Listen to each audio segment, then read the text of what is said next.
요즘 새벽에 새벽 예배 오시는 분들은 아시겠지만 요한복음을 계속해서 강의하고 있습니다. 이제 2달째가 됐는데요. 저는 요한복음보다 마태복음이나 누가복음을 더 좋아합니다. 바울 서신서나. 근데 왜 그러냐면 요한복음이 어렵습니다. 요한복음 보면 어려워요. 그리고 근데 특별히 또 요한복음의 특징들이 있는데, 예를 들어서 이제 어둠과 빛에 대해서 대조하는 부분도 있고, 그리고 또 어디에 속해 있다, 어디 영향력 아래 있다라는 식의 그런 표현들이 있습니다. 대표적인 게 몇 구절이 있습니다. 요한복음 14장 23절 24절 말씀을 보면 예수께서 대답하여 이르시되 사람이 나를 사랑하면 내 말을 지키리니 내 아버지께서 그를 사랑하실 것이요 우리가 그에게 가서 거처를 그와 함께 하리라. 나를 사랑하지 아니하는 자는 내 말을 지키지 아니하나니 너희가 듣는 말은 내 말이 아니요 나를 보내신 아버지의 말씀이니라. 이 말씀 따르면 우리가 예수님을 사랑하면 예수님의 말씀을 듣고 행하고, 또 예수님을 사랑하지 않으면 듣지 않는다는 얘기겠죠. 또 요한복음 8장 47절을 말씀을 보면 하나님께 속한 자는 하나님의 말씀을 듣나니 너희가 듣지 아니함은 하나님께 속하지 아니하였음이로다. 즉 하나님 앞에 내가 하나님께 소속되어 있는 사람, 하나님께 영향을 받고 그 아래 있는 사람이라면 하나님의 말씀을 듣고, 하나님께 속하지 않은 사람은 말씀을 듣지도 않는다는 거예요.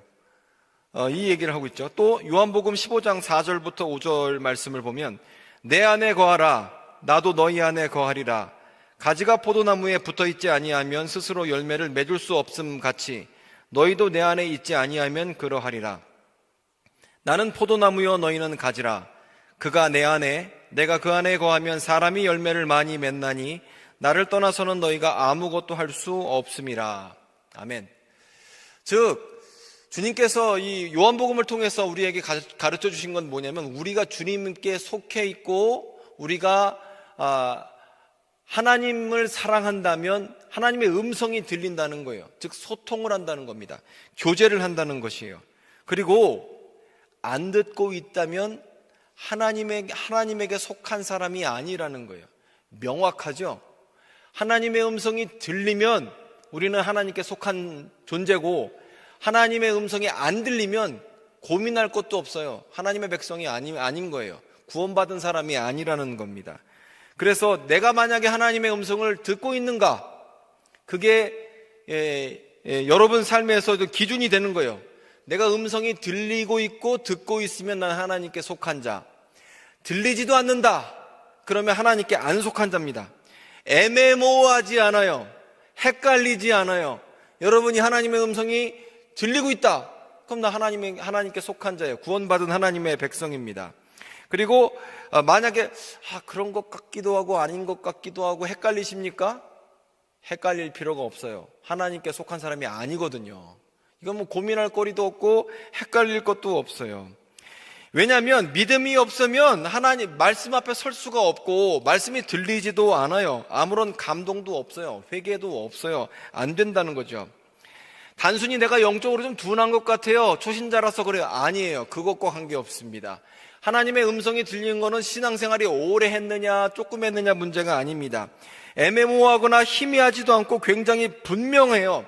교제하고 있다면 내가 하나님에게 속한 사람이라면 명확한 거예요. 헷갈리지 않는다고요. 제가 몇 번 말씀드린 분인데요. 우리 핑클의 성유리 씨 있잖아요. 그분 아버지가 이제 성종윤 교수라는 사람입니다.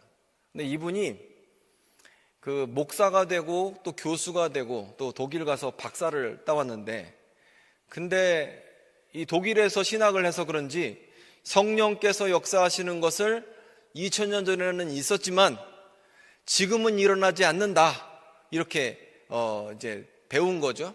그렇게 이론이 잡혀 있는 사람이에요. 성령은 과거에는 일했지만 지금은 일하지 않는다, 과거에 초대교회에만 있었던 일이다 라고 이제 배웠는데, 이분이 어느 날 갑자기 이제 성령을 받은 겁니다. 그러니까 머릿속으로는 자기가 박사학위 받을 때까지 지식들이 다 있을 거 아니에요. 경험들이 있을 거 아니에요. 쓴 책도 있을 거 아니에요. 논문도 있을 거 아니에요. 근데 마음은 또 다른 쪽으로 가는 거예요. 왜냐? 성령께서 만지셨으니까.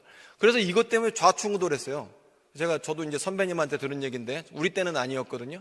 그래서 이분이 그 성종현 교수가 원래 그런 거 안 하다가 갑자기 수업하기 전에 막 하나님 앞에 기도를 하고 수업도 하고 이 사람이 변했다고요. 왜 그런 일이 있느냐? 여러분, 성령께서 우리에게 그 음성을 들려주시면 헷갈리지가 않아요. 내가 과거에 어떤 경험을 하고 있든지 어떤 지식이 있든지 어떤 논리가 있든지 관계없이 성령께서 내 삶을 만지시고 음성을 들려주실 때는 우리가 거기에 대해서 헷갈릴 수가 없는 거예요. 애매모호하지 않습니다. 확실하다는 거예요. 지금 예수님 말씀도 마찬가지인 거예요. 왜? 나한테 속한 존재는, 내 양은 목자의 음성을 듣는다는 거예요. 목자의 음성이 안 들리면 내 양이 아니라는 게 예수님의 말씀이다라는 것이죠. 자, 이런 전제를 깔고 요한복음 9장을 볼까요? 자, 요한복음 9장에서 예수님께서 제자들과 함께 길을 거니시다가 태어날 때부터 맹인된 사람을 지나가셨어요. 그러자 제자들이 물어봅니다. 예수님, 이 사람이 태어날 때부터 맹인으로 장애를 입고 태어난 것은 누구의 죄 때문입니까? 라고 물어본 거죠. 여기 굉장히 재밌는 이 가정이 있습니다. 우리는 문제가 생길 경우에 대부분 이것을 내가 과거에 뭘 잘못했길래, 무슨 죄를 졌길래 나한테 이런 일이 일어났을까라고 생각한다는 거예요. 거의 대부분 그래요. 여러분, 문제가 생기면 우리는 과거에서 찾아요, 원인을. 내가 뭔 죄를 졌지? 내가 옛날에 이걸 잘못했기 때문에 지금 이렇게 죄를 받고 있는 거야, 벌을 받고 있는 거야 라고 생각을 한다는 겁니다. 예수님의 제자들도 마찬가지였어요. 그래서 예수님께 물어봅니다. 예수님, 이 사람이 날 때부터 맹인된 것이 누구의 죄 때문입니까? 이렇게 물어보자 여기에는 두 가지 가정이 있는데, 하나는 이 사람은 죄 때문에 맹인된 겁니다 라는 첫 번째 가정, 그리고 그 죄는 자기 죄 아니면 부모의 죄입니다 라는 가정이, 두 가지 그 가정이 있는데 이걸 복합 질문을 한 겁니다. 우리가 옛날에, 여러분 혹시 중학교 때 고등학교 때 논리 그런 거 안 배우셨어요? 이거 원래 잘못된 질문이에요. 근데 이 잘못된 질문을 여러분이 만약에 혹시 경찰이나 검찰에 조사를 받으면 이런 질문을 합니다. 당신이 뇌물을 준 것은 이 사람 설득하려고 한 거죠? 그러면 여러분이 혹시 거기에 대해서 난 뇌물 안 줬어요 라고 대답을 해야 되는데, 아니 그것 때문에 뇌물 준 거 아니에요 라고 말하는 순간 난 뇌물 준 걸 내가 인정한 거예요. 복합 질문을 한다고요. 헷갈리면 안 돼요. 그 논리가 뭔지를 정확하게 알아야 됩니다. 근데 예수님의 제자들은 예수님에게, 예수님, 이 사람이 죄 때문에 맹인되었습니까? 라고 물어봐야 했는데 그렇게 묻지 않아요. 이 사람이 날 때부터 맹인된 것은 부모의 죄 때문입니까? 자기 죄 때문입니까? 라고 물어보죠. 그러자 예수님의 대답은 뭐예요?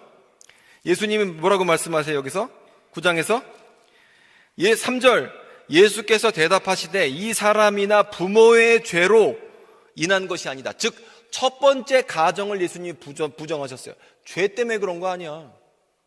죄 때문에 그런 게 아니다 라고 말씀하신 거예요.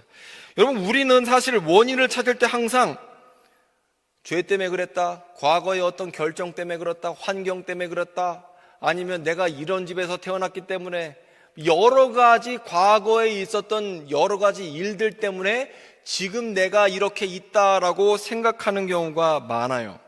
그러니까 문제가 터지면 누구 때문에 그랬어? 누가 책임질 거야? 이걸 따진다고요. 근데 사실 저는 이거 되게 싫어요. 아니, 누구 때문에 왜 그랬는지 그거 알면 뭐가 바뀌어요?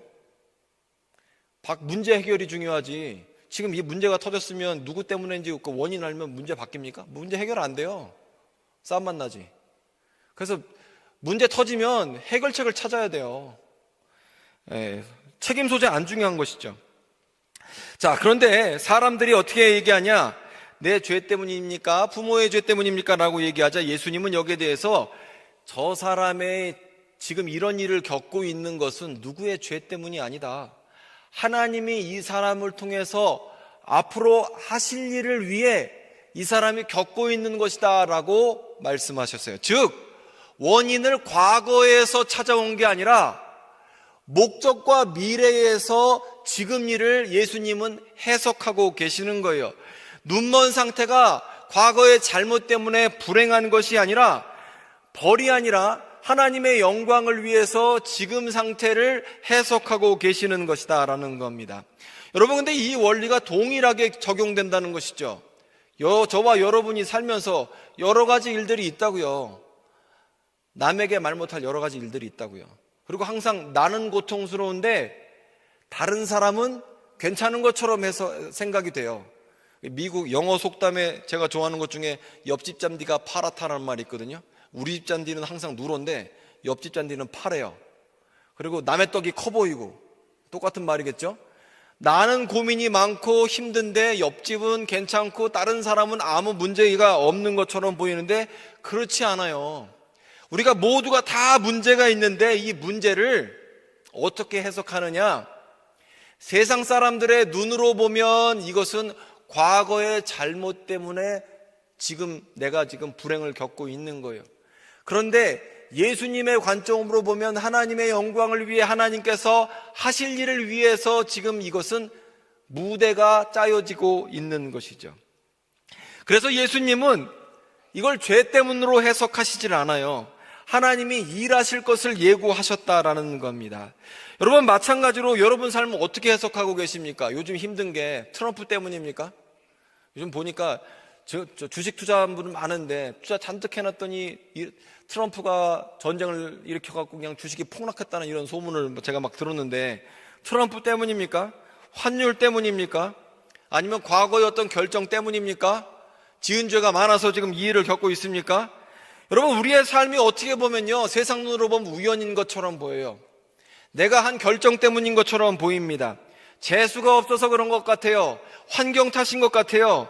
헬조선에 태어나서 그런 것 같아요. 그런데 여러분, 예수님의 관점은 이런 관점이 아니라고 말씀을 하고 계시는 거예요. 내 삶 가운데 있는 이 시련이나 고난이라는 것은 나를 짓누르는 의미 없는 고통이 아니라는 거예요, 예수님 말씀은. 그런데 내가 만약에 주의 음성을 듣고 있는 존재라면, 내가 만약 예수님의 양이라면, 다른 말로 하면 예수님이 내 삶의 목자라면, 내 소속이 이 땅이 아니라 하늘에 있다면 우리의 관점이 완전 다른 거예요. 내가 주의 음성을 안 듣고 있을 때는 과거적 관점에서 내 삶을 해석해요. 내가 무슨 지은 죄가 있어서, 내가 이 학교를 나와서 형편이 어려워서, 건강이 안 좋아서 라는 관점으로 지금이 해석이 된다면, 주님의 음성을 듣고 있는 상태라면 내가 너 삶을 통해서 사용하겠다, 하나님의 큰 영광을 드러내겠다라는 관점으로 완전 달라지는데, 이건 두 개가 교집합이 없어요. 빛이든지 어둠이든지 둘 중에 하나지 빛과 어둠이 혼재할 수는 없는 거예요. 내 삶이 과거를 바라보고 있다면 미래를 볼 수가 없는 거죠. 우리가 운전할 때 백밀러 보면서 앞으로 못 가는 것처럼. 그러니까 내 삶 가운데 죄의 음성을 듣고 있다면 과거지향적이 될 수가 없고, 듣지 않고 있다면 미래지향이 될 수가 없는 것이죠. 그러니까 내가 음성이 들리고 있으면 재수가 없어서 아니면 우연히 그랬다, 그게 아니에요. 내가 주님과 소통하고 있고 성령님과 교제하고 있다면 주님께서 이 가운데 일하고 계시다라는 확신이 있는 것이죠. 자, 그러면 사건 하나하나에 대해서 우리의 해석이 달라지고 삶에 대한 태도가 달라지게 되는 것입니다. 요한복음 9장 3절 말씀을 계속해서 보게 되면 사람들은 이렇게 얘기합니다. 너는 어떻게 태어났다고요? 죄 가운데 태어났어. 근데 그게 네 죄인지 부모님의 죄인지 몰라. 이렇게 얘기합니다. 심지어 우리가 이 31절 말씀을 34절 말씀을 보게 되면 그들이 대답하여 이르되 내가 온전히 죄 가운데에서 나서 우리를 가르치느냐 하고 이에 쫓아보내니라. 유대인들이 그러거든요. 너 감히 예수님이 하나님의 아들로 증언해, 하나님의 일을 한다고 증언해, 너 죄 가운데 태어났는데 너 어떻게 우리를 가르치려고 드냐? 즉 기적이 있었음에도 불구하고 사람들의 시선은 바뀌지가 않아요. 그런데 여러분, 이거는요, 내가 음성을 듣고 있느냐 듣고 있지 않느냐에 따라서 내 세상을 바라보는 시선이 완전히 다르다는 사실을 우리가 알아야 됩니다. 운이 나빠서가 아니에요. 이런 팔자가 아니다. 여러분들, 팔자도 마찬가지인데 팔자가 사주팔자잖아요. 나의 생년월시, 과거에 내가 태어난 거에 의해서 내 지금 현재와 미래가 결정되는 게 사주팔자죠. 예수 믿는 사람들은 사주팔자 보면 안 돼요. 그래서 보지 말라고요. 아멘? 본 사람 있죠? 이렇게 손 들어봐, 이렇게. 연초에 가서 자꾸 귀 만지지 마시고 머리 만지지 마시고 헷갈리잖아. 몇 분이, 한 5분이 지금 머리를 순식간에 만지셨는데, 어쨌건 생년월시, 과거에 의해서 내 현재를 해석하고 미래를 해석하면 안 된다고요. 우리는 목적을 위해서, 하나님의 영광을 위해서 지금을 해석하는 사람들인 것이죠. 자, 그런데 주님의 양은 이런 상황 가운데에서 하나님의 일을 듣는 사람들인 거예요. 그런데 내가 예수를 믿는다고 그러면서 이런 확신이 잘 없어요. 제가 많은 분들을 보잖아요. 예수를 믿는데 내 삶을 해석하는 게 과거지향적이에요. 왜요? 음성을 안 듣고 있거든요. 이게 말이 쉽지 얼마나 어려운 줄 아세요? 내 삶을 하나님이 하실 일을 위해서라고 내 삶을 해석하는 게 정말 어려워요. 이건 영적 전쟁이거든. 여러분이 지금 이 순간에 내가 내 삶을 하나님의 관점으로 해석하겠습니다, 이게 결단으로 되는 줄 아세요? 안 돼요. 왜 안 될까요? 이건 내가 음성을 듣고 안 듣고 문제인데 내 결정 문제가 아닌 거예요. 내가 우연히 태어났다라고, 내가 이 일을 겪는 것이 과거의 어떤 잘못 때문에 여기 있다라고 나 스스로 그렇게 체념해 버릴지라도 주의 음성은 나보고 뭐라 그러는지 아세요? 너 하나님의 영광을 위해서 이 자리에 있는 거야. 하나님께서 하실 일을 위해서 이 자리에 있는 거야 라고 주께서 음성을 들려주시거든요. 그리고 그 세상의 많은 소음들 가운데에서 하나님의 음성을 들리는 상태가 된다고요. 그러니까 이건 내가 결단한다고 되는 문제가 아니라 내가 주의 음성을 듣고 있느냐 들리고 있느냐의 상태라는 것이죠. 여러분은 지금 주의 음성을 듣고 있습니까? 저한테 대답할 필요도 없어요. 스스로 대답해 보세요. 나 지금 내가 하나님의 음성을 듣고 있는가 이거요. 내가 지금 이 병을 앓고 있는데, 이 고민을 하고 있는데, 내가 이런 여러 가지 문제를 갖고 있는데, 근데 그래도 하나님의 음성이 들리면서 이거 죄 때문에 그런 게 아니고 너 하나님께서 하실 일이 있다, 너 삶을 통해서 하나님의 영광을 위해서 너가 지금 이 자리에 서 있다라는 주의 음성이 들리냐 이거죠.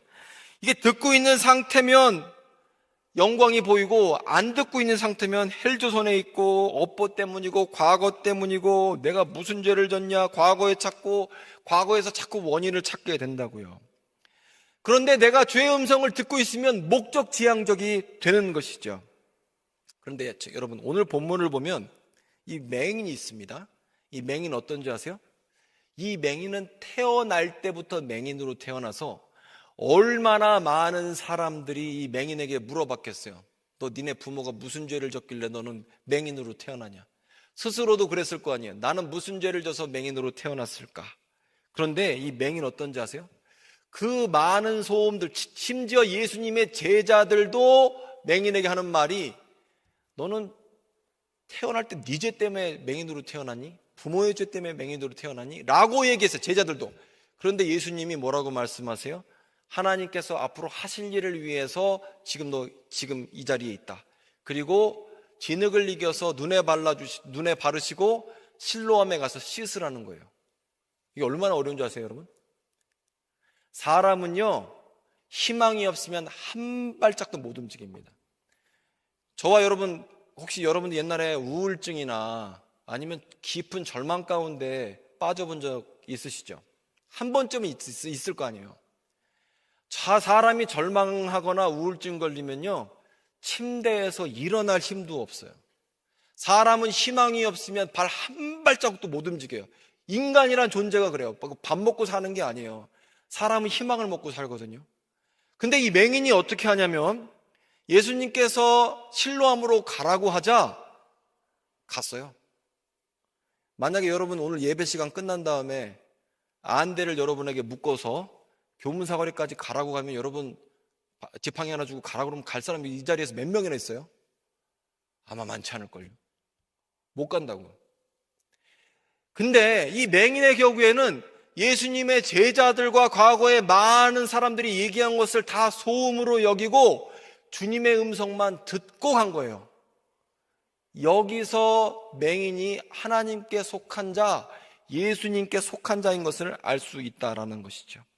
여러분, 예수님은 요한복음 10장 27절에 이렇게 얘기하십니다. 내 양은 내 음성을 들으며 나는 그들을 알며 그들은 나를 따르느니라. 예수님 뭐라고 말씀하세요? 내 양은 내 음성을 듣고 나를 따른다고요. 이게 중요해요. 내가 주님의 양이라면 주님의 음성이 들린다고요. 그리고 주님을 따라간다고요. 그리고 하나 더, 주님의 음성은, 예수님의 음성은 개인적입니다. 이렇게 회중 가운데, 설교 가운데 하는 말씀이 아니라 나만 알아들을 수 있는 음성으로 들린다는 거예요. 이건 너무너무 확실해요. 그래서 저는 설교 시간에 주님의 음성이 들릴 가능성이 좀 낮지 않을까라고 개인적으로 확신합니다. 왜? 이렇게 회중 가운데 예수님이 말씀하시지 않아요. 여러분, 예배 시간에, 설교 시간에 여러분이 혹시 제가 드린 메시지에 공감하실 수 있어요. 때로 마음이 울컥하고 코끝이 찡하고 감동받을지도 몰라요. 근데 그게 하나님의 음성은 아니에요. 하나님의 음성은 되게 나한테 구체적이거든요. 제가 아까 성종 교수 얘기한 것처럼 내가 내 삶에서 갖고 있는 많은 지식과 박사학위, 온갖 책, 자기가 집필한 책들이 얼마나 많은데, 그럼에도 불구하고 성령께서 해주는 음성을 듣잖아요. 그리고 그 충돌하고 자기가 부인할 수가 없잖아요.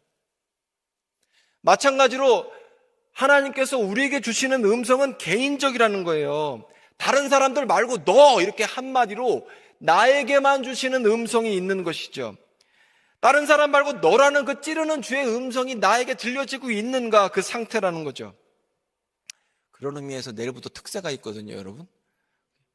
이게 무슨 설교 시간에 이렇게 음성 듣기는 어렵지만 특별 새벽기도 시간에 탁 나와서 찬양하면서 기도하면 우리가 주의 음성을 들을 줄로 믿습니다.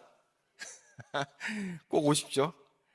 그래서 아무리 여러분 메시지를 들어도 이 메시지가 중요한 게 아니라 감동적인 에서 끝나는 게 아니에요. 주의 음성이 들리면 그 안에서 내 인생이 재구성이 된다고요.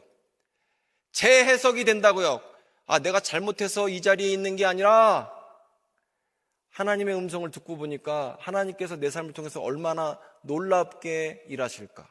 심지어 어떤 하나님께서 일하실 일들은 내 삶을 초월하는 경우도 있어요. 그런데 여러분 상관없잖아요. 우리는 이다음을 믿는 사람들이잖아요. 내세를 믿고 영생을 믿는 사람들이잖아요.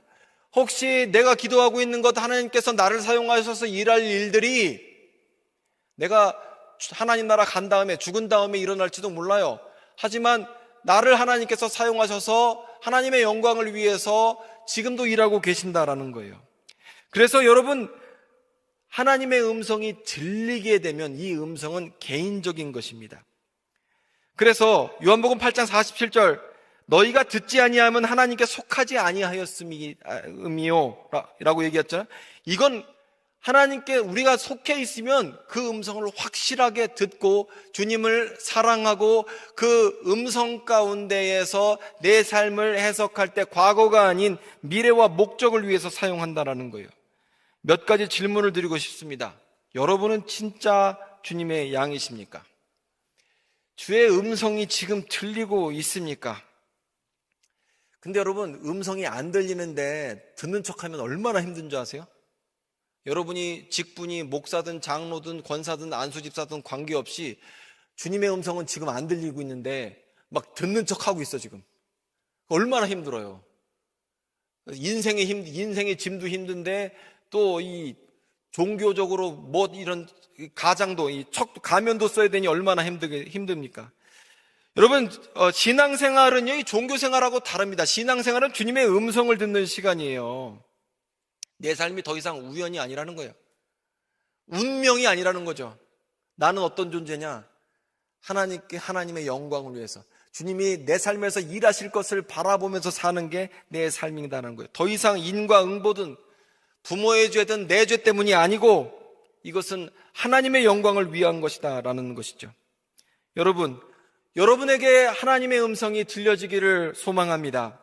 요한복음 9장의 맹인처럼 주의 음성을 듣고 그리고 그 가운데 살아내기를 바랍니다. 주님께서 우리에게 실로암으로 가라고 말씀하세요. 물론 맹인도 얼마나 많은 노이즈가 있어요. 얼마나 많은 소음이 있어요. 심지어 제자들이 한 말들, 과거의 여러 사람들, 부모들이 한 말들, 여러 가지 말들이 있을 겁니다. 하지만 그 소음 가운데 주님의 음성을 듣는 사람이 신앙인이다라는 거예요.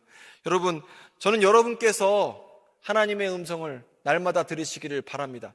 근데 이게 정말 힘들어요. 내가 주의 음성을 듣잖아요. 그러면 내가 주의 음성 들었어. 내 삶은 내가 잘못한 것 때문에 그러는 것도 아니고 재수가 없어서 그런 것도 아니고 운이 나빠서 그런 것도 아니고 하나님의 영광을 위해서 하나님이 하실 일을 위해서 선택받은 내 삶이야 라고 얘기하잖아요. 그러면 또 마음 한구덩이에서 이런 얘기가 나와요. 아휴, 그거 말도 안 되는 소리 하지 마. 이런 생각이 떠오른다고요. 그래서 영적 전투예요. 내 삶에서 떠오르는 각종 불신앙의 생각들을 소음처럼 무시하고 필터링하고 그리고 주의 음성만 듣는 게 신앙생활이다라는 거예요. 여러분, 주의 음성을 들으시기를 바랍니다. 여러분의 삶을 과거에서 해석하지 마시고 하나님의 영광을 위해 하나님께서 하실 일을 위해 해석하시고 날마다 주의 음성 듣 가운데 승리하시기 바랍니다. 기도하겠습니다.